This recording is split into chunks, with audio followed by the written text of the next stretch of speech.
സാമൂഹ്യ സുരക്ഷാ പെൻഷൻ അട്ടിമറിക്കുന്ന സംസ്ഥാന സർക്കാർ നയത്തിനെതിരെ KSKTUവിന്റെ നേതൃത്വത്തിൽ പെൻഷൻ ഗുണഭോക്താക്കൾ ജില്ലയിലെ വില്ലേജ് ഓഫീസുകളിലേക്ക് മാർച്ച് നടത്തി.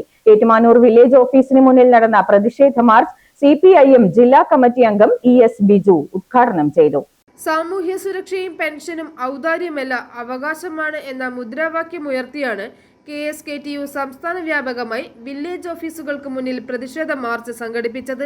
സാമൂഹ്യ സുരക്ഷാ പെൻഷൻ വീടുകളിൽ എത്തിച്ചു കൊടുക്കുന്ന പദ്ധതി നിർത്തിവെച്ച സർക്കാർ നടപടി പിൻവലിക്കണമെന്ന് KSKTU സർക്കാരിനോട് ആവശ്യപ്പെട്ടു.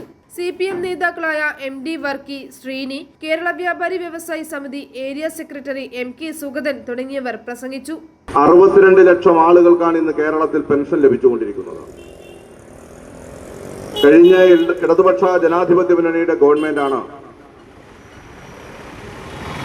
പെൻഷൻ കൃത്യമായും അതിനർഹതയുള്ള മുഴുവൻ ആളുകൾക്കും സമയബന്ധിതമായി ലഭിക്കുന്നതിനാവശ്യമായിട്ടുള്ള നടപടികൾ സ്വീകരിച്ച് കിടപ്പ് രോഗികളായിട്ടുള്ള ആളുകൾ, സാധാരണക്കാരായിട്ടുള്ള ആളുകൾ, ബുദ്ധിമുട്ടും പ്രയാസവും അനുഭവിക്കുന്ന ആളുകൾ, അവർക്ക് പെൻഷൻ വീടുകളിൽ എത്തിച്ചു കൊടുക്കാനുള്ള സമീപനം സ്വീകരിച്ച് കേരളത്തിലെ 100 കണക്കിന് വരുന്ന സഹകരണ സ്ഥാപനങ്ങൾ വഴി, സഹകരണ ബാങ്കുകൾ വഴി അവിടുത്തെ ജീവനക്കാരെ ഉപയോഗപ്പെടുത്തി ആ പാവപ്പെട്ട ആളുകൾക്ക്, മറ്റ് നിർവാഹമില്ലാതെ നിരാലംബരായിട്ടുള്ള ആളുകൾക്ക് അവരുടെ പെൻഷൻ, അവരുടെ അവകാശമായിട്ടുള്ള പെൻഷൻ വീടുകളിൽ എത്തിച്ചു കൊടുക്കുന്നതിനുള്ള നടപടി സ്വീകരിച്ചത്.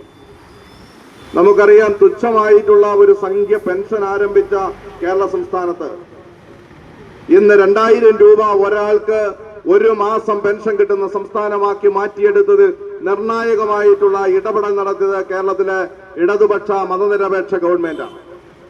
i4E news, Ettumanoor.